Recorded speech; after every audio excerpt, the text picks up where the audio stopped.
I want to welcome everybody to the second session in part 3 of the Civil War era with Fred Bailey, and thank you all for being here. And I will turn it over to Fred. Go ahead. Well, good afternoon. I want to say to all of you how much I appreciate the fact that you're taking time out to share.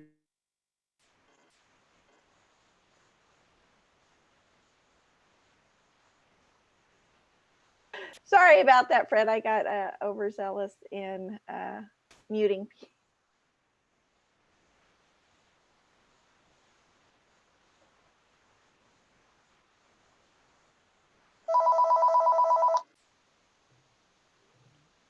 So Fred, you'll have to unmute. We can't hear you. There you go. There we go. I'll start again. Thank you, everyone. It's a wonderful opportunity to have to share with everyone. It's one of the purposes of the OLLI program is to offer lifelong learning, but it also gives the opportunity to someone like me who's spent a lifetime in the classroom, who enjoyed the classroom, who enjoyed sharing with students, and has retired, the opportunity to have some of those positive experiences, to be in a classroom-like environment, and to basically just enjoy sharing again. And that's exactly what it is. It is sharing. And today's lesson that we're going to go through is entitled Contrabands, Emancipation, and Sable Soldiers. If you're not familiar with the term sable soldiers, sable means black. And a lot of times in the more positive literature that would appear about black soldiers, there was also negative literature, of course, but the more positive literature that would appear about black soldiers during the Civil War, they were sometimes referred to as sable soldiers. So that's where that term comes from. Why are we doing this in the period looking at 1862 to 1863? Well, the answer is very obvious. It is in 1862, late 1862, that the quest to end slavery, the quest to radically change the nature of American society, clearly and definitely becomes part of the goal of the Union forces during the American Civil War. In truth, it probably was the goal from the beginning, but for reasons that we will discuss in a second, Lincoln was not able to pursue that goal until the autumn of 1862. So let me do a little bit of introduction to you about a few items we're going to look at. I like to put, when I can, real human beings on the screen. And here you have a man named Wes Brady, there we go, Wes Brady, originally from Marshall, Texas. And this is what he looked like as a very old man. He was probably in his late 80s at this point. But what makes him distinctive is that he was one of around 4,000. We really don't know the total number, and there's a reason. But round of at least 4,000 former slaves who were interviewed as part of what was called the Wpa Slave Narratives. And WPA stands for Work Projects Administration, part of the New Deal. And within that, there was something called the Federal Writers Project. And these were make-work activities. And in this case, the make-work was hiring individuals to go out and preserve the memories of different kinds of people. And among the kinds of people whose memories were saved were a significant number of still surviving, very elderly people who had experienced slavery prior to the American Civil War. In a few cases, not many, but in a few cases, people brought along their cameras and actually took pictures of these individuals. And so some of the pictures that you're going to see today are quite elderly people who related to slavery because, in point of fact, They were slaves, and their memories were preserved in little 2 to 4 page single space typed records. Among those who did that was a fellow who lived in Abilene, Texas. His name was Green Crumbly. And in the process of looking through these, I stumbled on him and I found it fascinating. He lived at 749 Mesquite Street in Abilene, Texas. I've been there as a result of that. Today it's an empty lot, but you can tell that there was once a house there. You can tell some of the concrete foundation is still there. A couple of things like a little yard lamppost remains. And so that was his home in the latter days of his life, in the shading days of his life. He originally was from what we would today call Crumby, Texas. If you ever travel between, say, Dallas and Texarkana, about 30 or 40 minutes beyond Dallas, you'll see a tiny little sign, and it's tiny, I've seen it for years, called Crumby. And that's in Henderson County, and that's where he was born. And for the first 14 years of his life, he was a slave owned by Robert H. Crumby, who was a state legislator and later a minor, very minor Confederate general. He filled out the questionnaire, and I thought I'd like to just share a little bit with you, his impressions of slavery.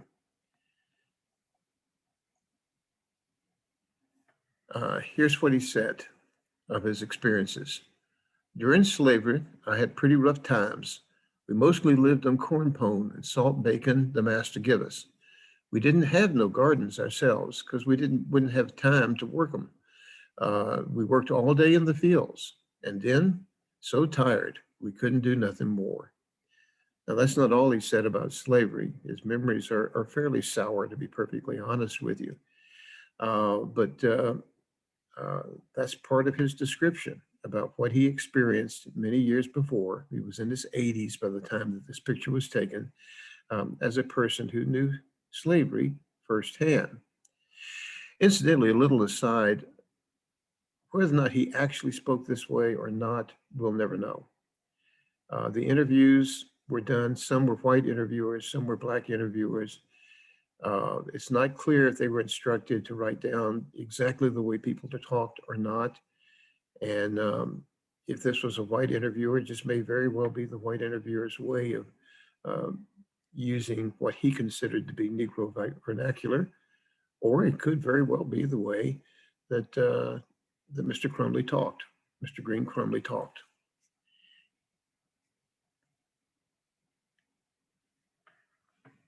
He did have a rather positive interview of his master. Now, elsewhere, he talks about the overseer and he talks about the slave boss, and both of those are very negative.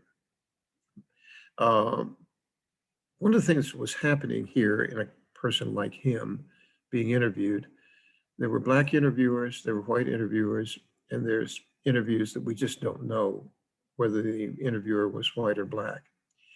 If the interviewer was black, the former slave tended to be more negative in their discussions of slavery. They felt free to discuss slavery in that way.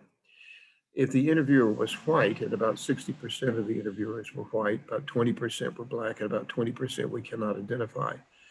But if the interviewer was white, you can detect some hesitancy in the person being interviewed in the description of slavery. And I detect that in reading his. So my suspicion is that he was talking to a white person. But here's what he says about his master. My master and his two stepsons, they go to war. The master was a big general on the southern side. I didn't know what they was fighting for a long time. And then I heard it was about freedom. And I felt like it'd be heaven here on earth to get free, despite the fact that Allah's good to master. He sure was good to us. But you knows, that ain't nothing the same as being free. There isn't anything the same as being free. It doesn't matter how good your master was. It doesn't matter if your slavery experience was mild and everything was taken care of for you. To repeat his statement, and I found it a beautiful statement. He says, but you knows that ain't the same as being free. Freedom is heaven. And so I thought a lot about him as I worked to prepare this lecture today and wanted to share that with you. So our lecture is about contrabands, emancipation, and sable soldiers. The term contrabands was a Civil War term that referred to blacks who had left the plantation, who had come to be as close as they could be to a Union army, and often were put into separate camps and not returned. And so the term contraband referred to blacks who were living in what were called contraband camps and associating with the Union Army during the American Civil War. As we look at the illustrations that are part of this lecture, I do wish to say one thing, and I've had this gentleman say it for me. Please note that many of the illustrations that this lecture will have will reflect the racial and racist values associated with the Civil War era and in America and in beyond. I've intentionally used some of these racist images so you can get a sense of the world in which these people lived. And in fact, one or two of these images I'll be discussing in the lecture today. To get us started in the way we think, I'd like to see how Southern whites anticipated the relationship with slaves if a civil war occurred, if war came about. In other words, Southern whites had an intellectual expectation, one based on their experiences, one based on the things that they'd been taught in life, and they had assumptions. And one of the major assumptions they had was that if it ever came to a civil war over slavery, that the slaves would remain loyal, that the slaves would be faithful, that the slaves, quite honestly, did not wish to be free. That was a significant white assumption on the eve of the American Civil War.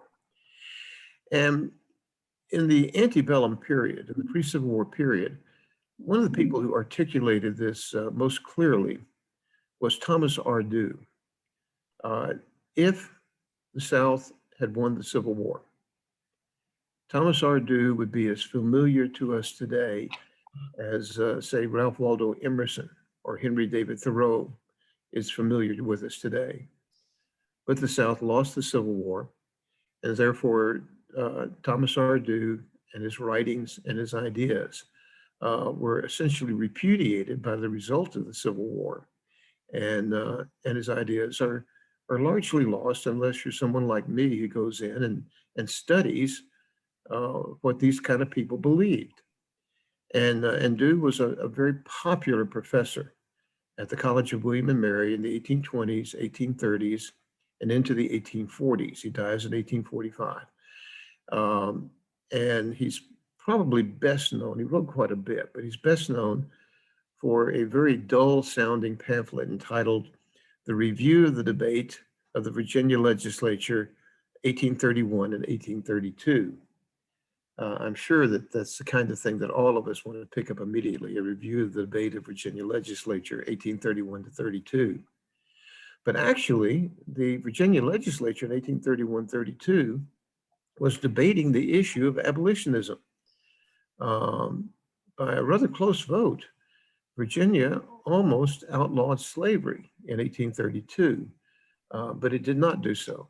The pro-slave faction was victorious, and Dew felt compelled to explain to people why they should never again consider the idea of abolishing slavery. And so it's a very powerful pamphlet that articulates the pro-slave argument. And even after he died, this pamphlet was reprinted and reprinted and reprinted, and it articulated the ideas of Southern whites, especially upper class whites. And so Dew says, we have often heard slaveholders affirm that they would sooner rely upon their slaves' fidelity and attachment in their hour of danger and severe trial than on any other equal number of individuals. In other words, he assumed that there was a natural bond, a natural loyalty between slaves and their masters.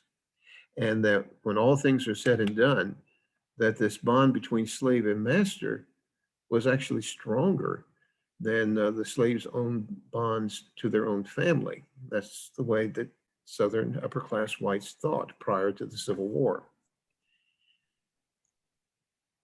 And of course, why would blacks feel this way, according to Dew?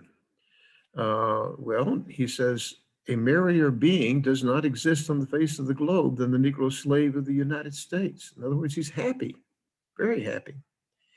And why then? Since if the slave, if happy and happiness is the greatest object of all animated creation, should we endeavor to disturb his contentment by infusing into his mind a vain and indefinite desire for liberty, a something which he cannot comprehend and which must inevitably dry up the very sources of his happiness.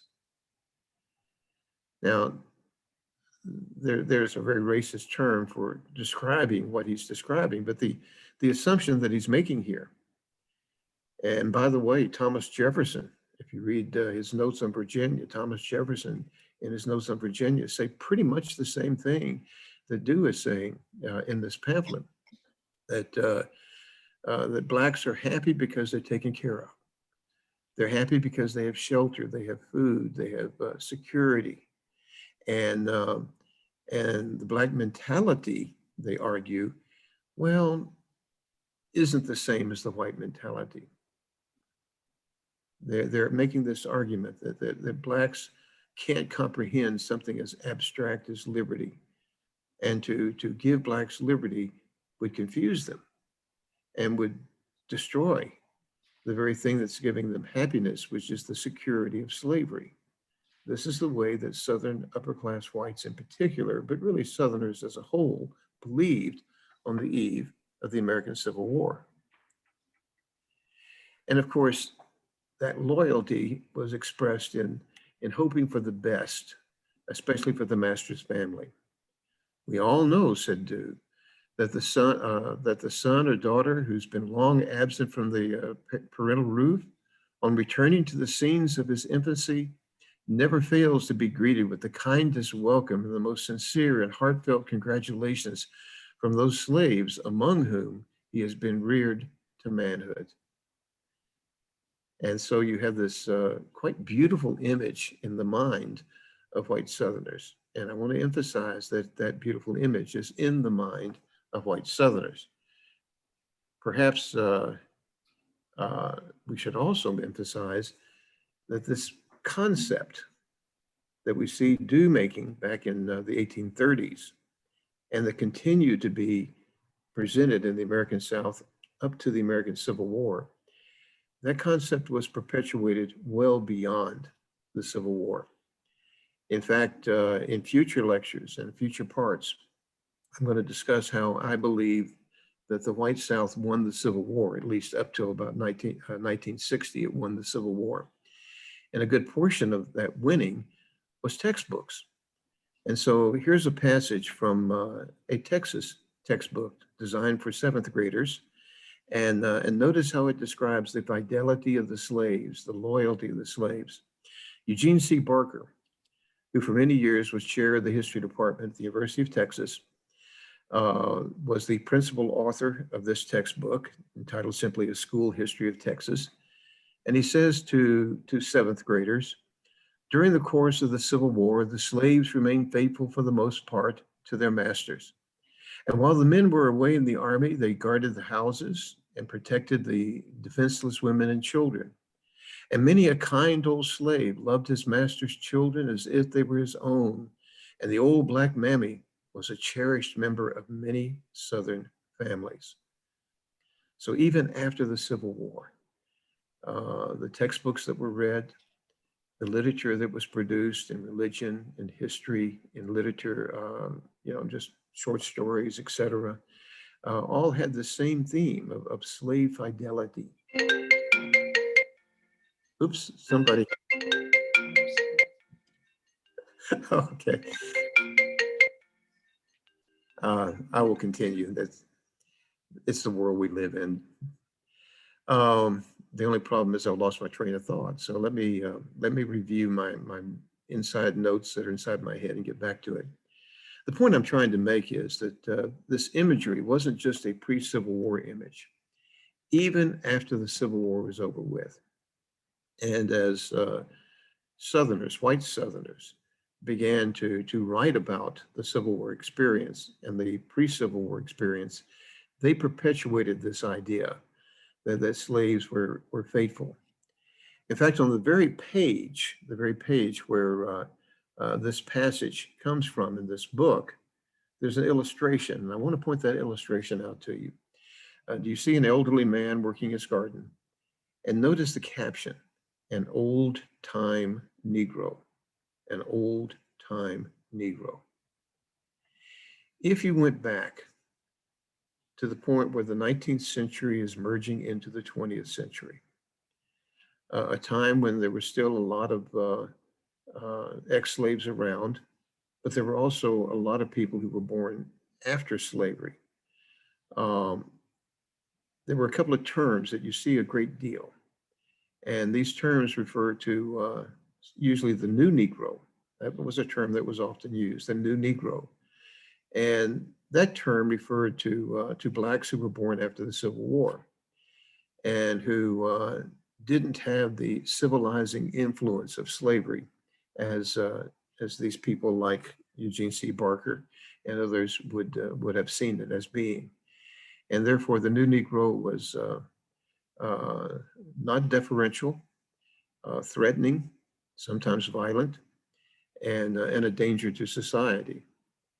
And then men like Eugene C. Barker would long for the old-timey Negro, or what they call the old Negro, or the separation between the old issue Negro, those that were under slavery, versus the new issue Negro, those who were born after slavery and didn't experience the sense of order and civilization that slavery imparted.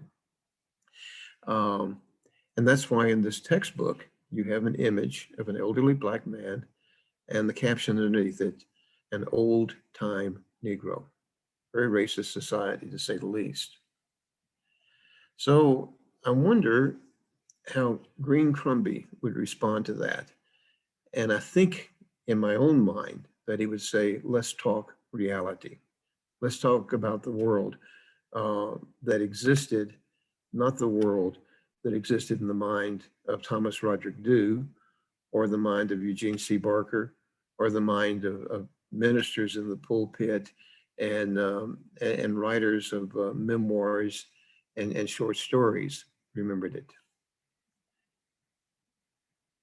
So what did happen as it relates to people who were in slavery as the Civil War developed?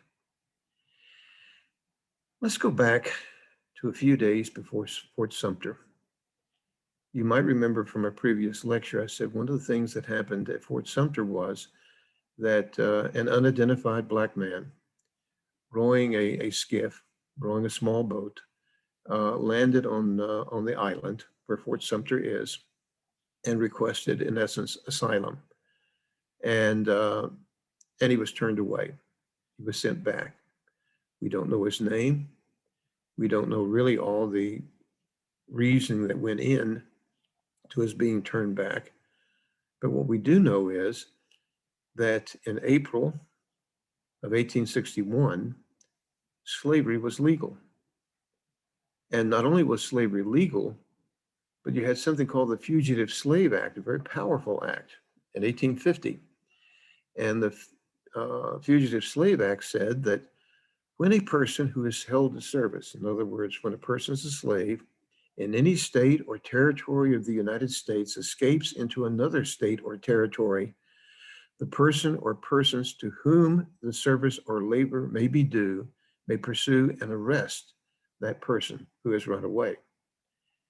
And it not only said that, but it said that the responsibility of local government was to facilitate the arrest and pursuit of this person who quite literally had stolen himself or herself because they were property and run away. And it was the duty of federal marshals to participate and federal judges to participate in getting this runaway property back to their masters.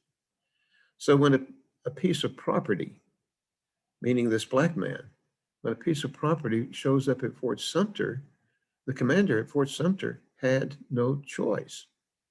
He could not take the man in and give him sanctuary because the law was explicit that this man was property, and it was the duty of all federal officials to see to it that property was maintained.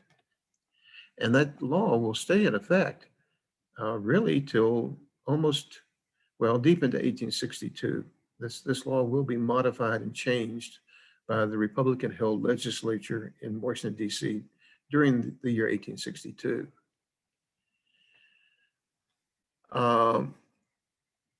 So, did in fact blacks remain loyal? Well, it became quite obvious to Southern owners of slaves, especially to significant numbers of slaves, that their property was not as faithful as they expected. Now think with me for a second. The average price of a slave was about $1,000, which in today's term, you would multiply that by 30. So the average price of a slave was $30,000. Yes, $30,000 in today's purchasing power, about what you'd pay for a medium-sized automobile. Now, the minimum to be called a planter was 20 slaves. Most efficient plantations worked with about 35 to 45 slaves. You get beyond 45 slaves and it becomes not as efficient. Now, don't get me wrong, people own more than 30 or 45 slaves. They're very wealthy, but typically they own several plantations in several different locations, each with between 20 and 40 slaves on those plantations. And so you have a tremendous investment. 20 slaves, that's $600,000 in modern money. And all of a sudden, you see these slaves being tempted to flee toward the Union armies that come into the neighborhood. Well, what do? And the answer is, you herd those slaves, and I use the word herd. You herd those slaves southward. And so even as early as May 1861, here's a passage from the Richmond Dispatch. Mr. A.G. Green, another of our best citizens with a considerable estate in land and Negroes, notice Negro is lowercase, that's grammatical racism, starts with his family tomorrow for Texas, never to return. And a number of other comprising the best of our population with large estates are making arrangements to go. If this state of things continues, the slaveholding portion of Virginia will soon be impoverished. During the American Civil War, Texas became a sanctuary for large slaveholders and slaves. It was the one part of the South where slaves were almost completely cut off from the opportunity to find Union armies. And as a result of that, the slave population of Texas increased dramatically because people like Mr. A.G. Green of the Richmond area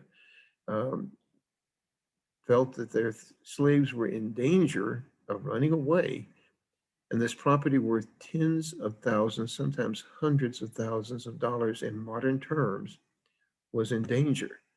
And they weren't acting the way that Thomas Roderick Dew had predicted they would. And that brings us to the origin of the term contraband. It comes into our vocabulary. It comes into the dictionaries as referring to human beings in May of 1861 at a place called Fort Monroe, which is on the Virginia coast. In fact, if you know where Norfolk is, it's just on the other side of the James Estuary, the James River, from Norfolk, Virginia. And Fortress Monroe never fell to the Confederacy. In other words, once Virginia seceded and Virginians took over most of the federal facilities in Virginia, the one facility that they were never able to either pressure to surrender or capture was Fortress Monroe. And it would serve as a important place to begin the blockade when General McClellan marched up the peninsula toward Richmond. Fortress Monroe was where he began. That would be just a little bit later than May of 1861, about a year later. But in 1861, the commander at Fort Monroe was a person who just keeps popping up all during the American Civil War, Benjamin Franklin Butler. Benjamin Franklin Butler.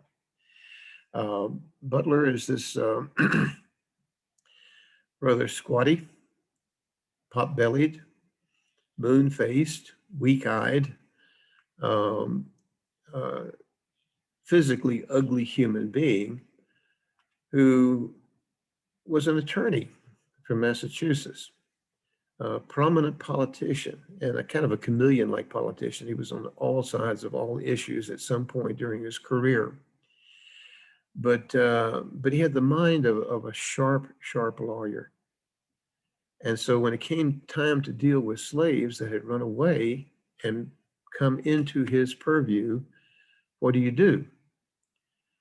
Well, a few weeks later in Missouri, you're going to have a situation where the commander frees the slaves in Missouri. Well, that's going to cause a problem. And what's the problem? The problem is that Missouri was a slave state and slavery was legal. Kentucky was a slave state and slavery was legal. Maryland and Delaware were slave states and slavery was legal.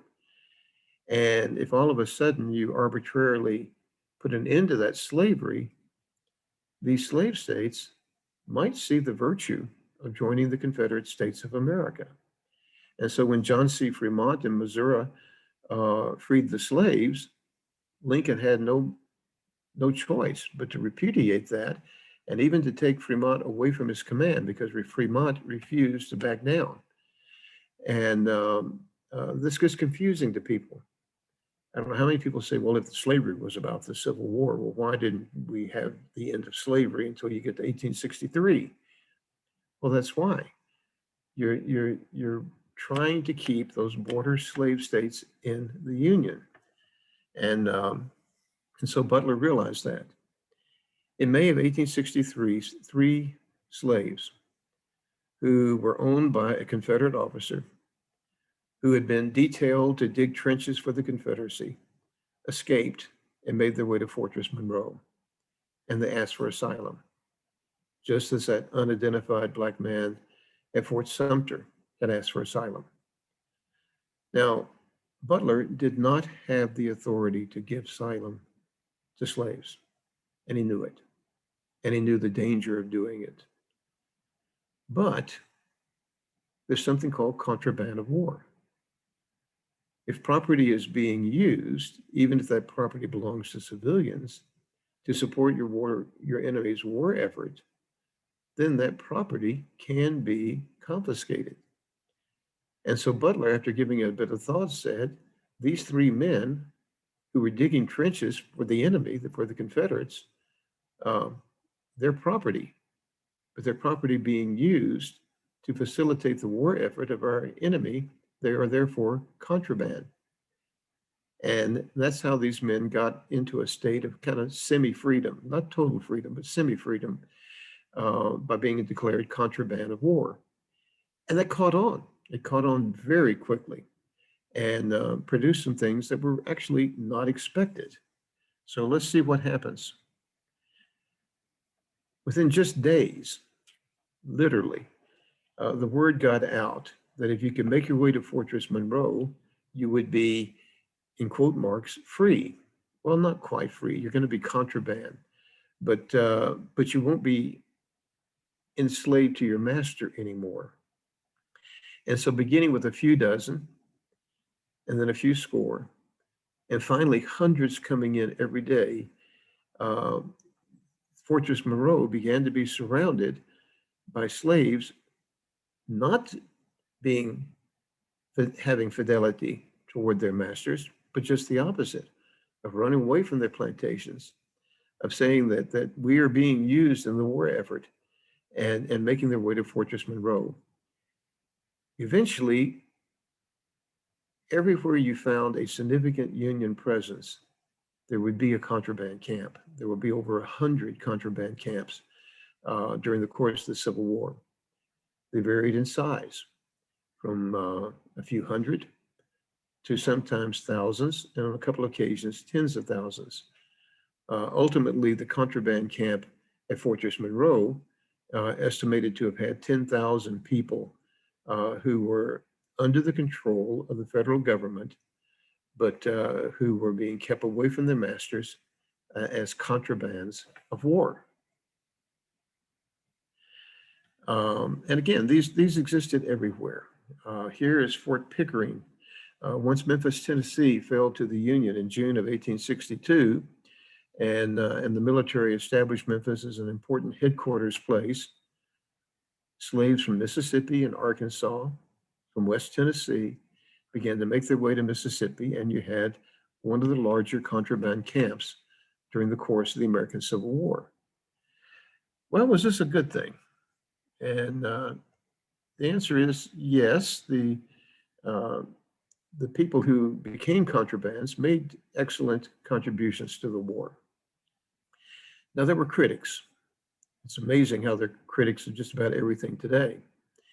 How many of you have ever heard, or you have heard, people saying, well, all those folks down in Mexico, what they're trying to do is come up and get American welfare? People say that. And so a lot of the critics of the contraband camps said, well, the Negroes are coming to those contraband camps because they can get free food and free clothing and free shelter.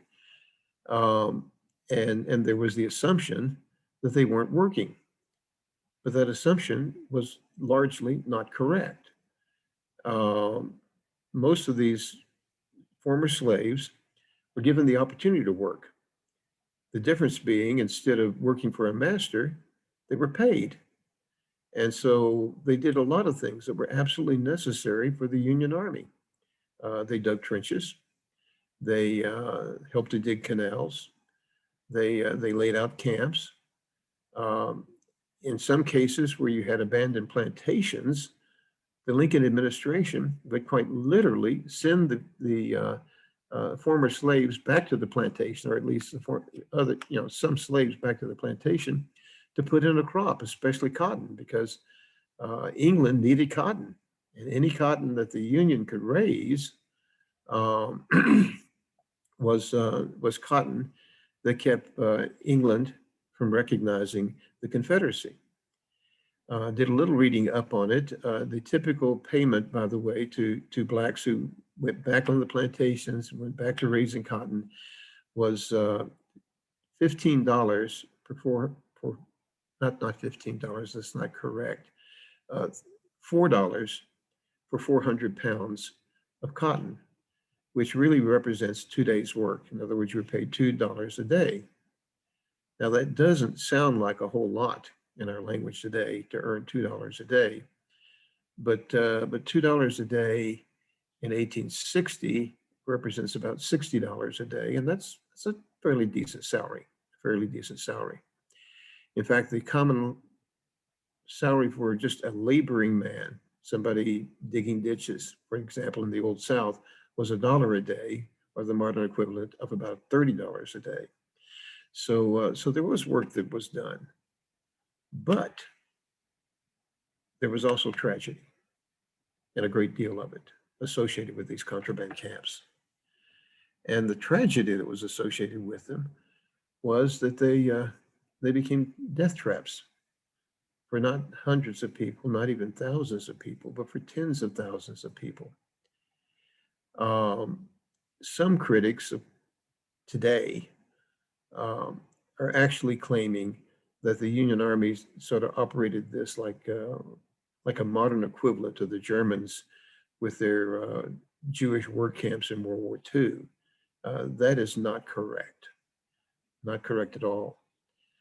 The problem with the contraband camps was that Civil War era medical people did not understand how disease was spread. They didn't understand the concept of germs or viruses. And they had very poor knowledge of nutrition and of a simple thing like you don't dig your latrine right next to your well unless you want to spread typhoid fever. And when you look at the contraband camps, the death rate in these camps was horrendous, As this one officer says of a camp in Middle Tennessee, the contraband are dying by scores. That means sometimes 30 per day. And they're carried away by the wagon load without coffins and thrown promiscuously like brutes into a trench. And it was a very sad thing.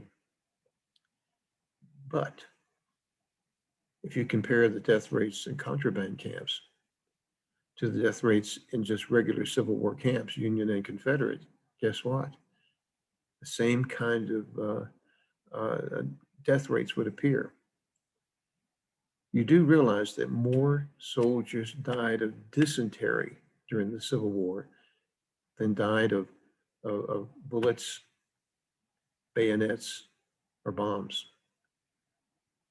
More soldiers during the Civil War, Union and Confederate, died of dysentery, diarrhea, your body dehydrating because the fluids are coming out of it and you can't control it, than died of any other way.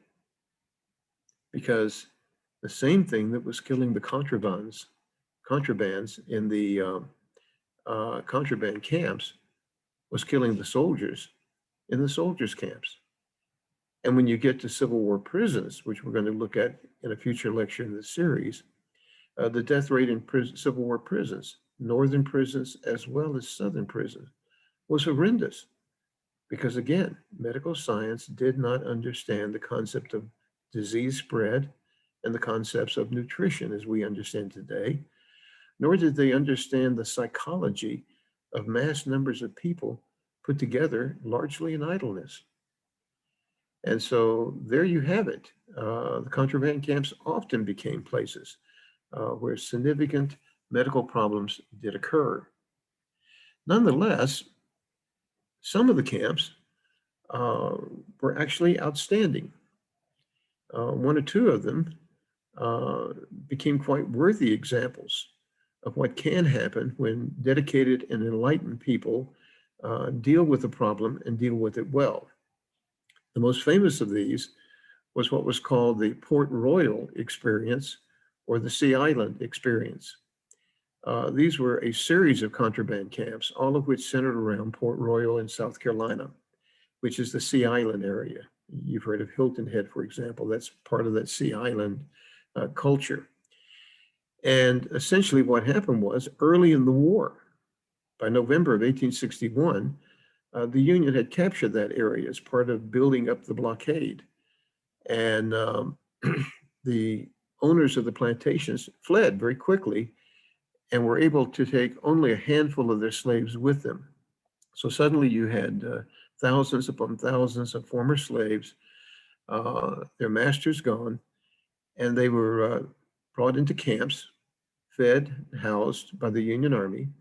And but in the case of Port Royal in South Carolina, you had an enlightened administrator who was put on top of that. And so he made out a call to northern churches to send missionaries and people who would spread religion, as the North understood the Christian religion to be, to spread education. And so what happens is you have about 16,000 African-American families in this experience. And as the government began to try to figure out how to deal with the situation, they came to reason, why don't we just divide the land up, or really basically sell the land? This is government confiscated land. Well, the government had a long tradition of selling land at $1.25 an acre. And so the land was offered in plots at $1.25 an acre, and about 40,000 acres. And significant numbers of African Americans purchased the land. And so they were benefiting from land that they owned and therefore had an ownership pride in. They benefited from the religion and the education that was brought by the missionaries. And one of the most successful transition from slavery to freedom in the Civil War era were the African Americans who lived in the Sea Islands around Port Royal in South Carolina. Eventually, many people saw this as a potential model for what a post-Civil War South should look like. Almost a huge redistribution of wealth, if you will. And that redistribution of wealth would consist of confiscating the land of people who had committed treason. If you supported the Confederate cause, you were committing treason. So you confiscate the land of people that committed treason, and you redistribute it among the slaves that had worked that land.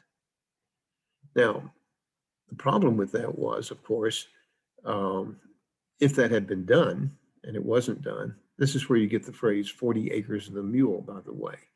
Now, 40 acres is not enough, but if you have a family of 4, that's 160 acres, and 160 acres was considered the minimum for subsistence farming.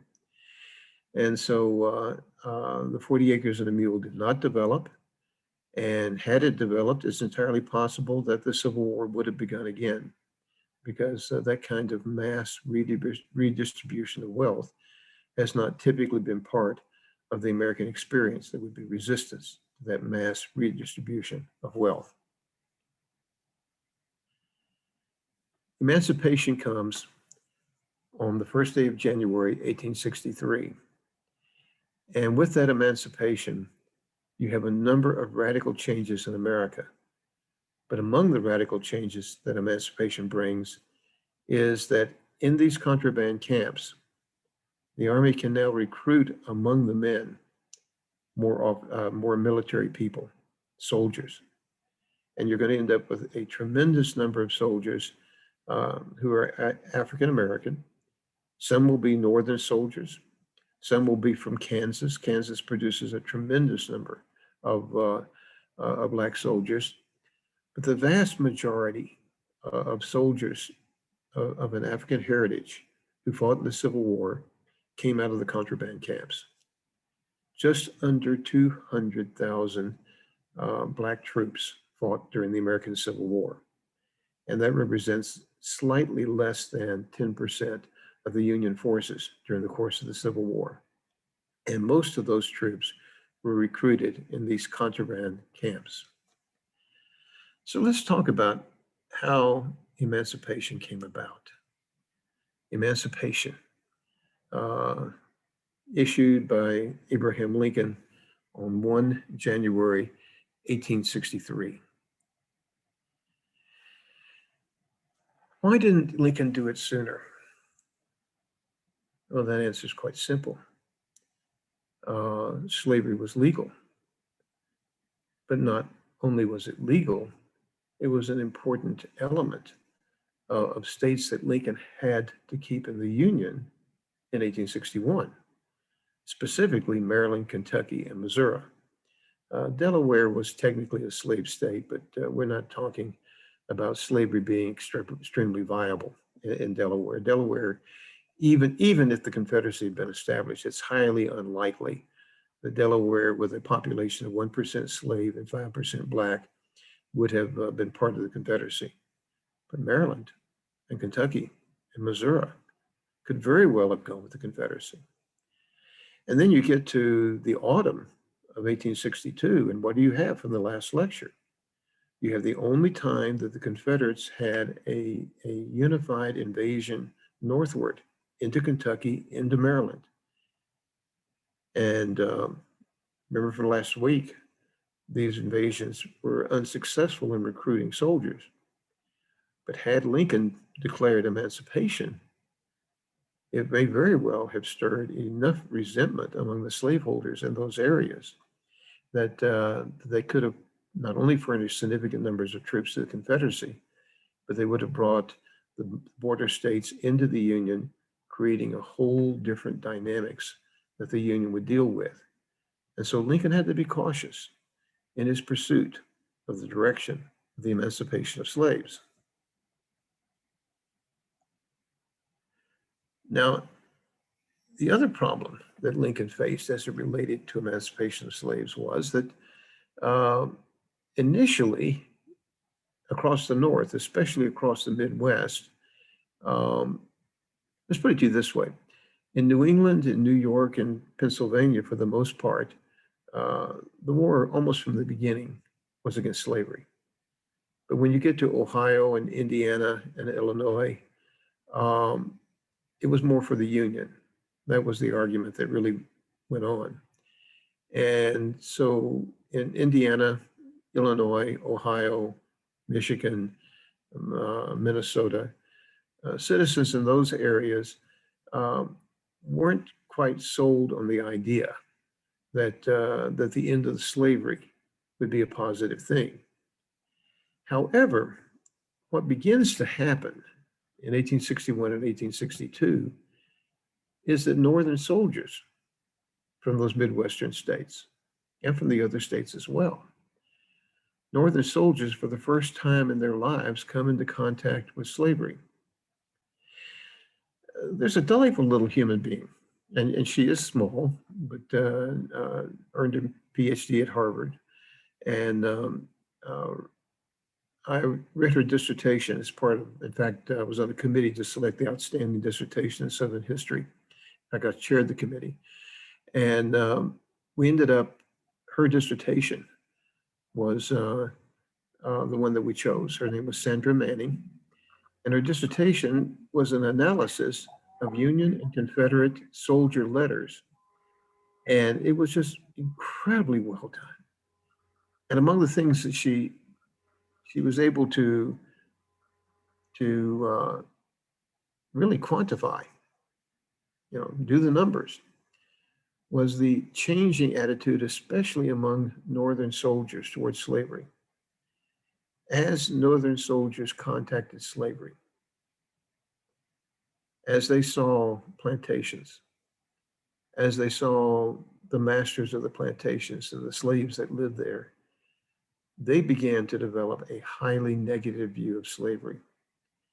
And by late 1862, the letters, when they talk about slavery, is overwhelmingly saying, we need to end slavery.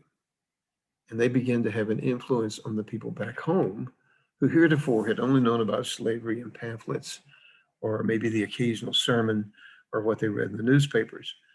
But once their sons and their husbands began to see it and suffer culture shock at what they considered the horrendous inhumanity of slavery, did the war begin to shift toward what so many abolitionists had wanted from the beginning, which was for the war to be about slavery. Here's a typical example. It's covered in what was called the New York Illustrated News.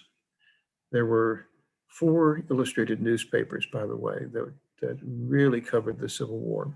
Most famously, Harper's Weekly, then Frank Leslie's Illustrated Weekly, which was a competitor to Harper's, and then the New York Illustrated News, and then finally the London Times Illustrated, which obviously was from England, but sent artists over to America to cover it. And this illustration is from the New York Illustrated News. And it's of a slave woman who's been hobbled. Hobbled means that a short chain had been hooked to both her anchors so that she could not take a stride. She couldn't run. She couldn't run away. She had to shift. If you've ever seen a prisoner who is going to be interviewed, and you'll notice he's handcuffed, but also if you look down at his feet, there's ankle cuffs and a short chain. That's called hobbling. If he tries to escape, he can't really, because he'd have to just take little bitty steps on his tiptoes to do it. So she had been hobbled. She had had a chain welded, quite literally welded around her ankles, and she couldn't move. And this fellow says, scenes of this kind are by no means rare and seldom fail to awaken in the sympathies and feelings of the brave men who witnessed them. In addition to the feathers upon her limbs, meaning the handcuffs and the leg cuffs, a yoke was fastened around her neck and attached by a chain to her foot. In other words, they saw what this poor woman had gone through. It affected their attitude towards slavery, and it began to move the Union armies and the folks back home into an attitude that would accept the idea that what had once been property should be free.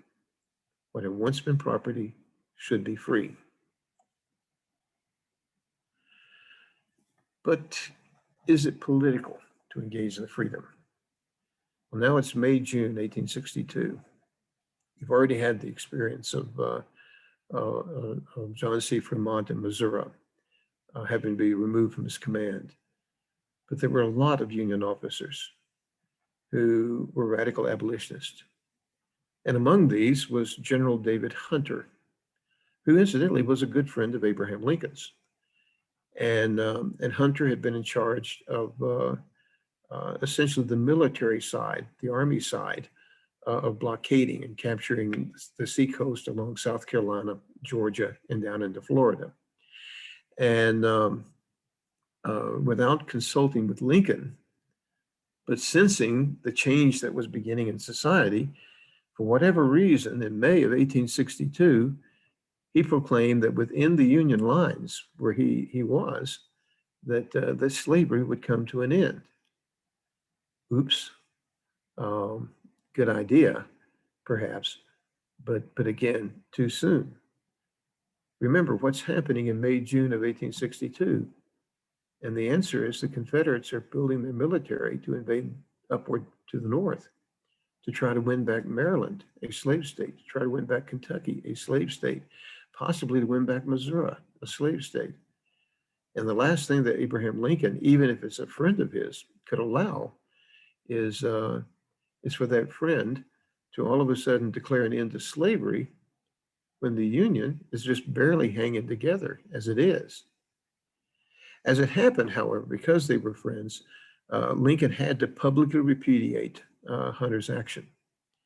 And Hunter, having seen what had happened to John C. Fremont, had the good sense to accept it and to in essence apologize for extending beyond what his authority was. It was a messy situation, and Hunter, though, was able to keep his command. And in fact, within a few months after Lincoln declares emancipation, Hunter will organize the first Black unit to enter American service as soldiers, and that'll be in South Carolina. So this is just to let you know that you have a delicate political situation in the summer of 1862. But even as you have that delicate situation, Lincoln is already committed to emancipation. Beginning in the summer of 1862, he begins to consult with his cabinet officers and to talk about how we should proclaim emancipation, not whether we should proclaim emancipation, but why, how, under what circumstances. How can we do this without creating a negative impact on the Union cause? So even as Lincoln made Hunter, among others, apologize, you have this situation where Lincoln himself is looking for a way to change the focus of the war, to clearly make it a war dealing with slavery, and more importantly, dealing with freedom. Lincoln understood in June of 1862 that he could only do this from strength. If he did this during a time of weakness, and in June 1862, he and his cause were weak. If he did it in a time of weakness, it would look like that, a desperate effort to turn the war around. But he needed to have a victory. And at Antietam, he kind of got that victory. It wasn't much of a victory. It certainly was a bloody event, but Lincoln and the Northern press played very heavily upon it. The power of the press was then and is now incredible, especially when used for purposes of propaganda. And Lincoln and the Lincoln administration made Antietam into far more of a major victory than it was. And at that point, Lincoln began to move toward the issuing of a proclamation. And one of the reasons he was doing that, separate and apart from his personal ideology and the ideology of many of his supporters, was the need to keep England from recognizing the Confederacy.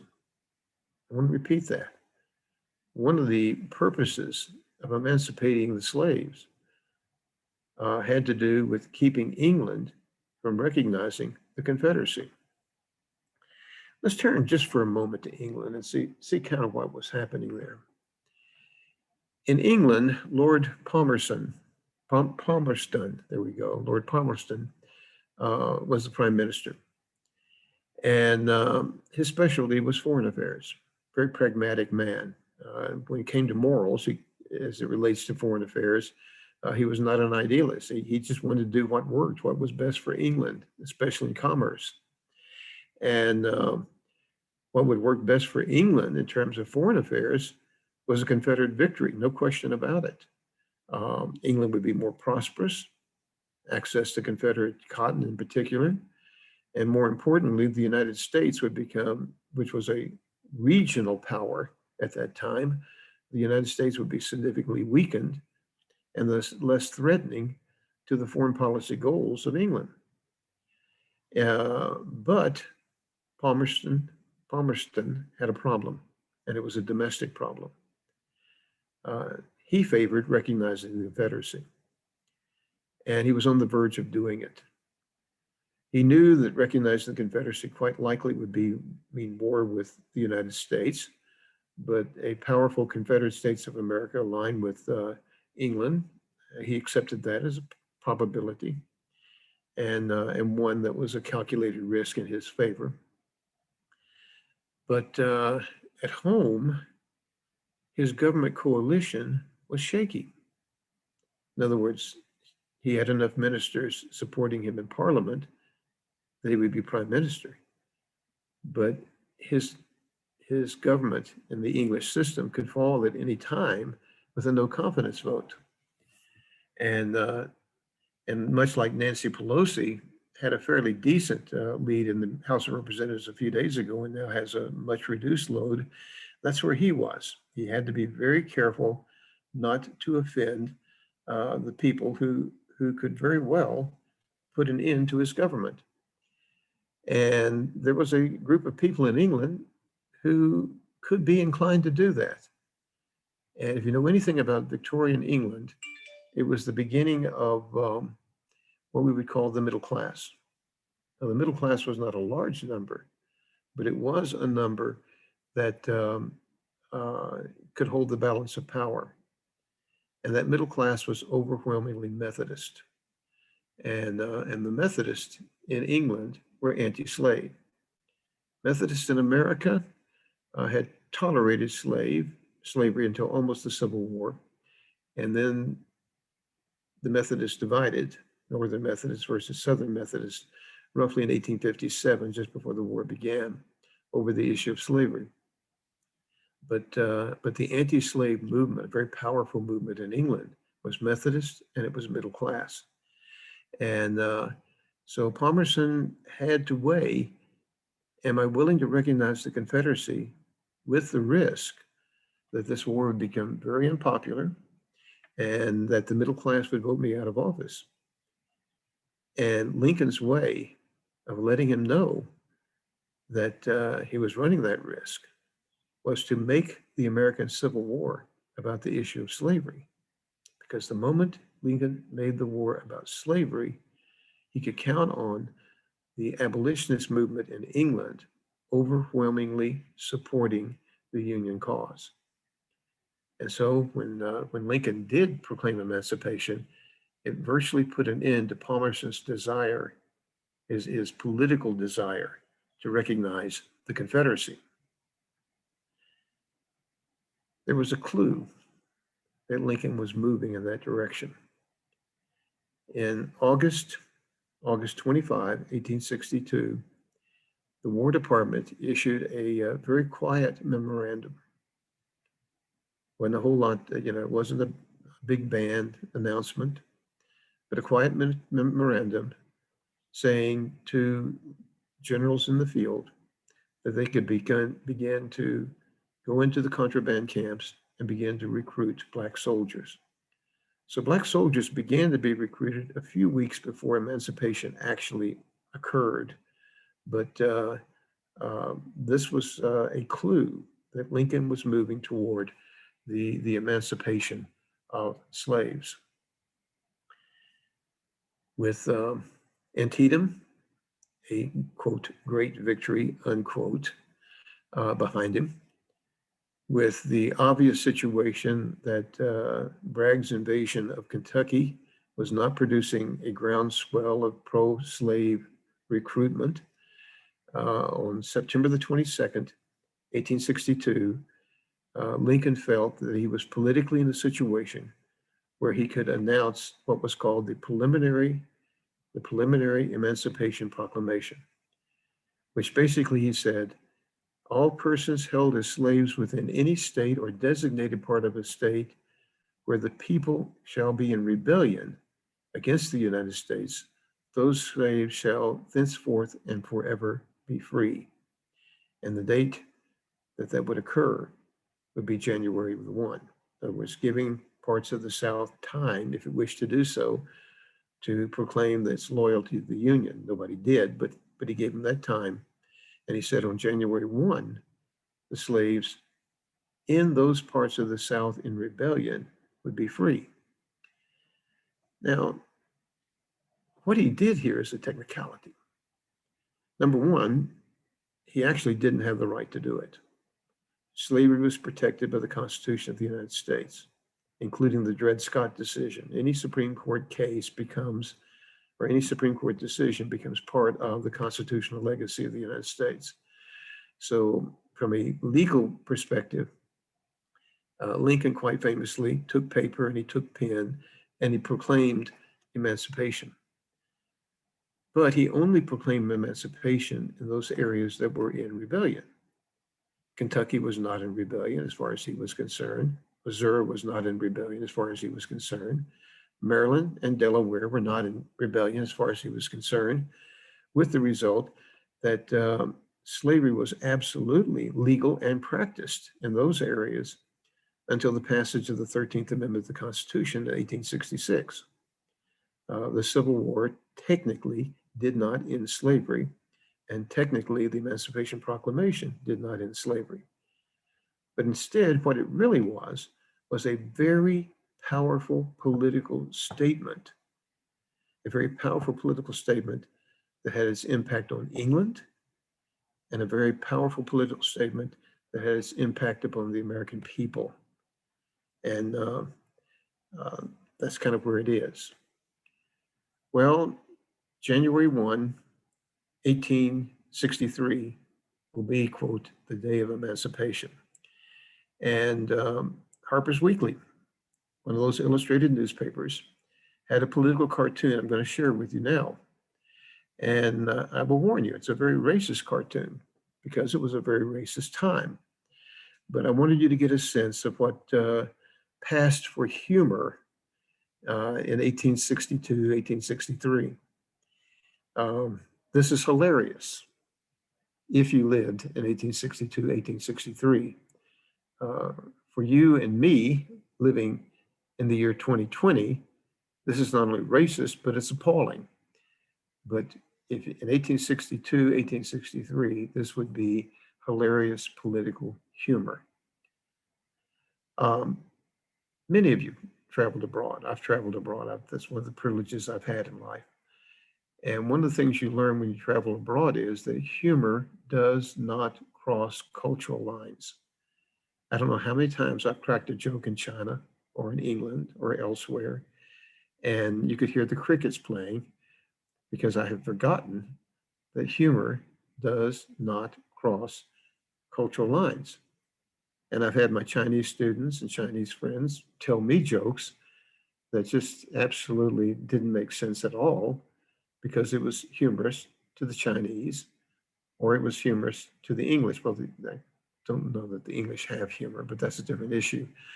Um, and so let's look at this hilarious cartoon circa shortly after January 1, 1863. The black man, whose name was Pompey, by the way, because um, Southern slaveholders tended to name their slaves after classical figures. The Greeks and Romans had slaves and were democracies. I believe in democracy and I have slaves. That's the mentality. What day of the month is this Massa? The 26th of December. Why? Oh, because, you know, Massa Lincoln, he give a paper on the first day of January. God bless him. And now I wants to say, as you always was a good master, and so I'll give you a month's notice to get another boy. Nisers is a powerful chief now, Massa.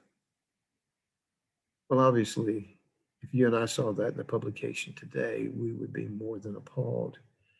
But this passed for sarcastic political humor in 1862 and the idea of freedom, emancipation, whatever that freedom and emancipation will be. And among the things that it will be was something that you sometimes see on tombstones, or you sometimes see on records. There's a national cemetery in Knoxville, Tennessee that I occasionally visit. And there's one grave in particular that I'm drawn to. If you've ever been to a national cemetery, all the tombstones look alike. And they're arrayed in military order, row after row after orderly row. And only by carefully looking at what is on the tombstones can you sometimes gather the messages there. And so it is a allotted plot, which is roughly about 5 feet across, 8 feet long, and 6 feet deep, rests a soldier with the letters USCT, United States Colored Troops, on it in that cemetery. And I'll talk in a moment about heavy artillery. His unit was a heavy artillery unit. But USCT stands for United States Colored Troops. At the time, the term colored was a politically correct term. If we use that term today, it's not politically correct. But United States Colored Troops, nearly 200,000 African Americans served the Union cause, and they all served as United States Colored Troops. They served in a way because they were a powerful symbol. They were a symbol, they were a controversy, and they possessed achievement. In the symbol, Frederick Douglass, Black abolitionist, said it well. One of my favorite movies, Civil War movies, is Glory. It's a good movie. It's historically well done. There are a few problems associated with Glory. And one of the problems associated with it is early on, where at a reception, Frederick Douglass appears, and he's a white-haired man with the kind of bushy hair that you see here, except he's old and he's wise, etc. Well, the problem I have with that scene is not what Douglass said or why he was there. The problem I have with the scene was that at the time of that scene, he would have been in his mid-40s, and he would not have looked at all like was being presented in the scene. That's an image of him toward the end of his life, which was about 20 years later, that you see. The other problem I have with the movie, which is about the 54th Massachusetts Regiment, which was a Black regiment, a United States Colored Troop Regiment, the 54th Massachusetts, is that it plays heavily on the role of a white commander and that commander's family and the role that it played in the 54th Massachusetts. And that's fine because they did play a major role in trying to make a point about the quality of Black soldiers.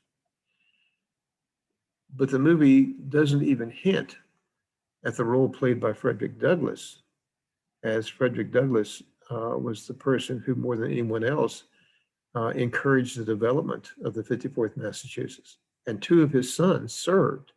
One was injured, both survived, but two of his sons served in that famous Union unit, the 54th Massachusetts.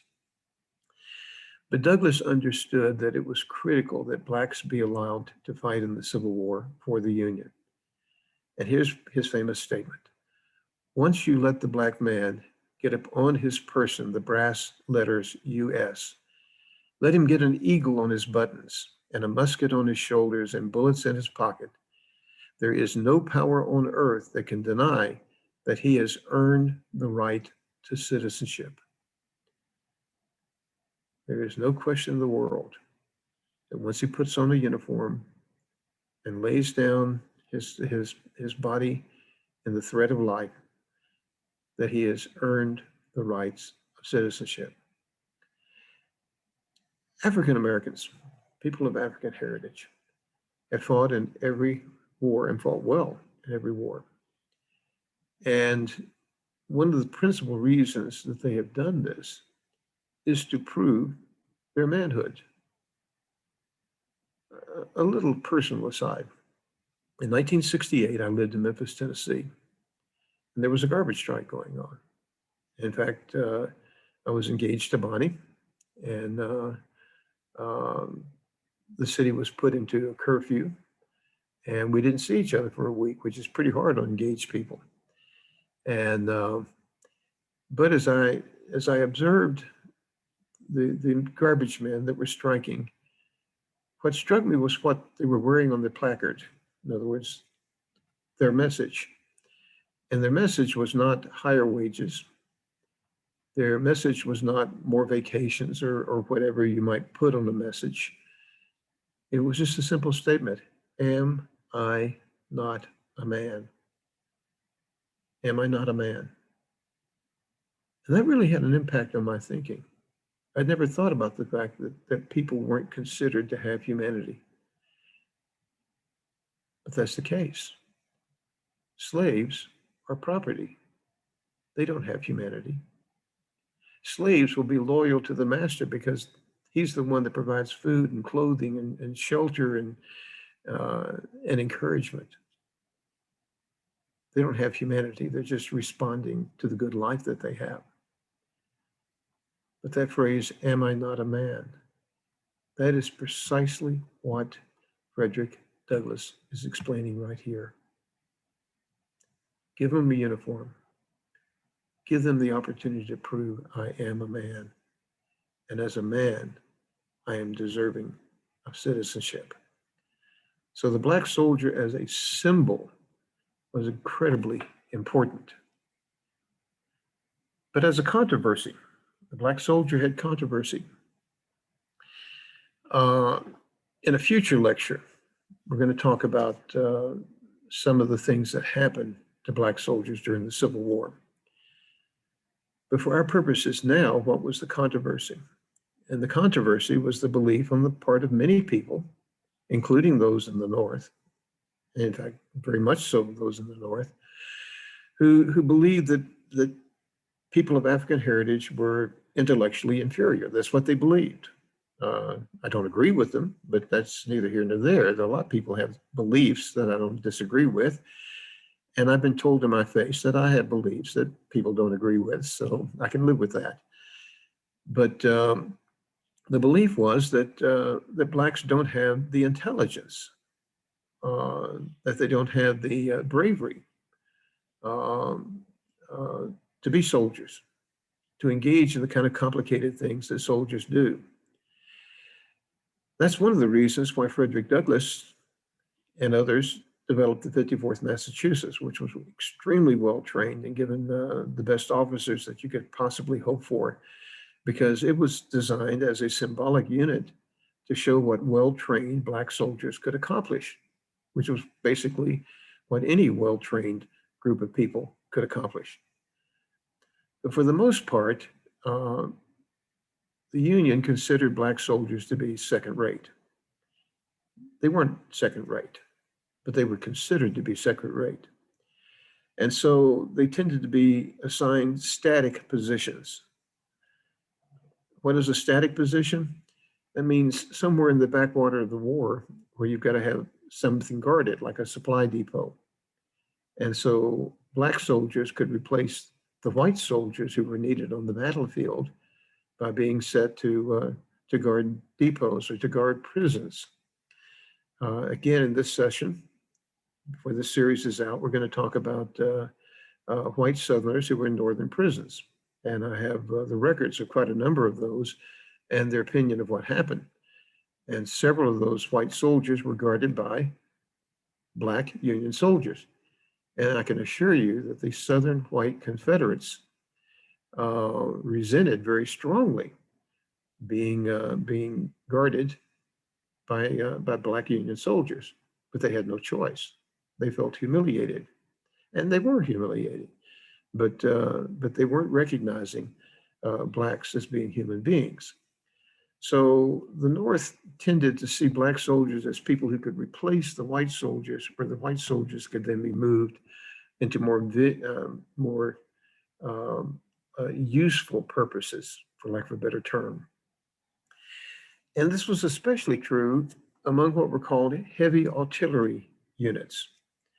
Down below, you see an example of a heavy artillery cannon. We're most often used to seeing light artillery. Light artillery, by definition, means wheels, and they can be moved very quickly by horses from one location to another. But heavy artillery is what you put in a fortress. Heavy artillery is not going to go anywhere, but it serves a purpose of heavily discouraging anyone from coming anywhere near. And heavy artillery units, again, tended to be in the backwater of the war, in places that simply needed to be occupied. And so a significant portion of the Black troops that served during the war were relegated to heavy artillery units because, again, the decision was made, they can load a cannon, they can fire a cannon, but all of this is just considering Black soldiers to be inferior. When the war was over with, and when people wrote about the war, so many people talked about the inferiority of Black soldiers. But the truth of the matter is that when given the opportunity, when placed in regular combat units, as many were, the bravery of the Black soldiers equaled the white soldiers, and in some cases exceeded them. And so the controversy, based on the racist ideas of the time, didn't relate to the reality that existed. The achievements. Here we have a veteran. He's elderly. The war's been over with for a considerable amount of time. The uniform that he is wearing is not the uniform of a Union soldier. It is the uniform of the Grand Army of the Republic, which was a veterans group of Union soldiers. The United Confederate Veterans was a likewise organization in the South. And a lot of times you'll see elderly men wearing gray uniforms. And that would be the equivalent to what this man is wearing, except he is wearing the uniform of the Grand Army of the Republic with his grandchildren. And of course, his achievement was that not only did he become free, he earned that freedom. He earned that freedom. A brief coda, maybe a brief coda. I just love it when technology isn't working the way it's supposed to. There it is. There's my coda. A statue of Abraham Lincoln. I took that picture several years ago. I took that picture in Manchester, England, because they have, well, England tends to have little places they call squares, and this is quite appropriately named Lincoln Square in Manchester, England. Now, why would there be a statue, Abraham Lincoln, in Manchester, England? And the answer quite simply is the workers in Manchester. Manchester was one of the largest industrial centers in the world in 1862 and beyond. 1 out of every 6 English citizens that worked in an industry lived in Manchester. Manchester is not my favorite part of England. England is green, it's beautiful, it's pastoral. I enjoy going there.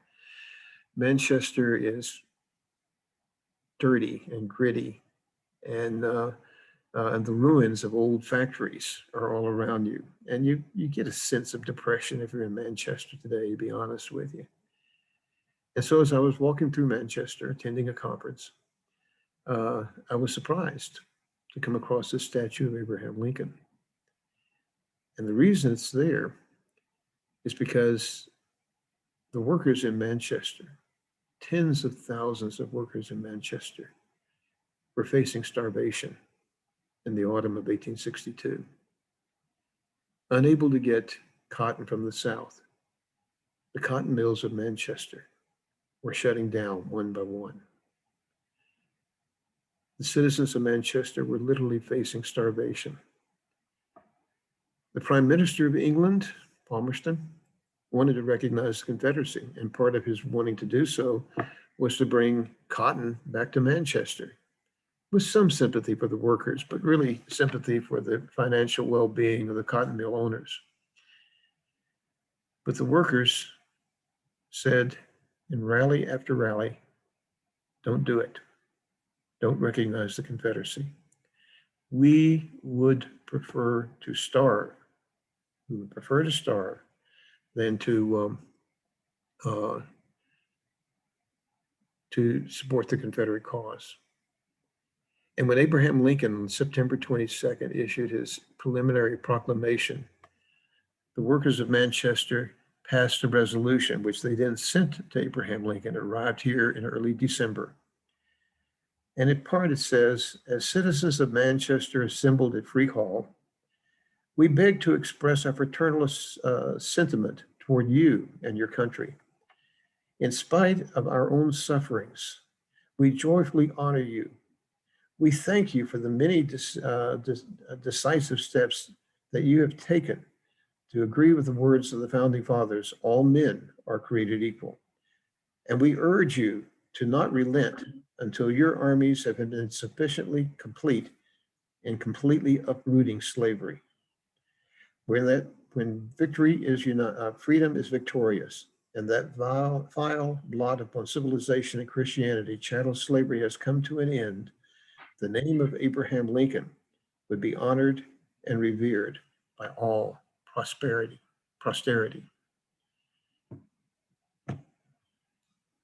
That letter appeared in northern newspapers at a very important time. In December of 1862,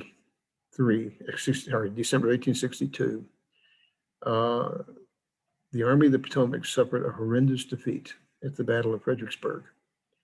Many people in the North were asking, why are we fighting this war? Why are such large numbers of our sons and husbands and brothers being slaughtered upon the field? And that resolution by these very strong anti-slave workers in Manchester is credited with boosting American morale. And did they suffer? Yes, they did. In the winter of 1862, 1863, children would break into pigsties, hoping to eat the food that was being fed to the pigs. Women would cry because their breast milk was drying up. Men would weep because they were unable to take care of their families. if they were willing to join hands with the North and with the Emancipation and pray for a successful end that would restore humanity to the earth that we know. Well, I hope this lecture has given you some insight of what was going on, and we'll kind of stop there, and I'll entertain a few questions if you have any. Do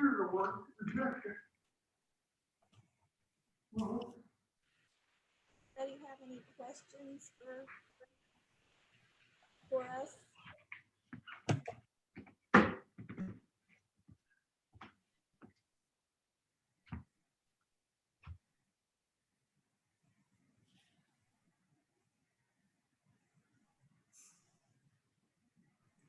I guess I have maybe a comment more than a question, but it seems that we've never before seen Lincoln as such a deep thinker and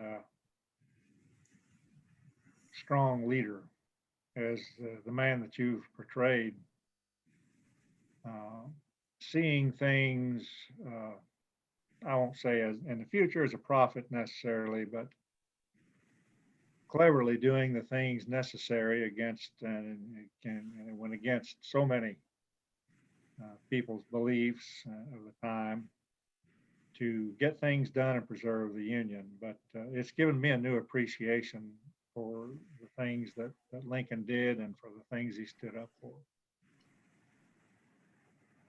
I have personally a great deal of admiration for Abraham Lincoln. It's sad that the incoming president of the United States called him the biggest racist there was ever in the White House. Lincoln, by the way, was a racist, no question about that. Everybody around him was a racist, but he wasn't the biggest racist ever be in the White House. And he was a man of great humanity. He was also a practical politician.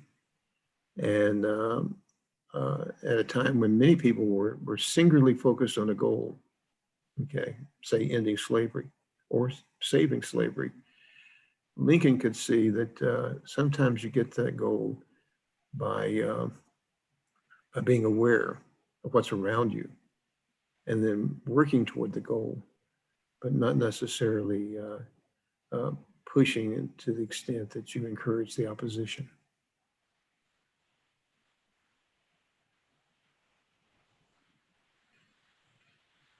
Anybody else have Thanks. comments or questions? I'm sorry, I can't hear.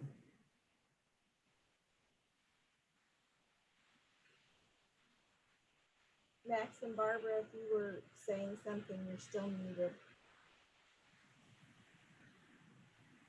Now. Can you hear me? Yes.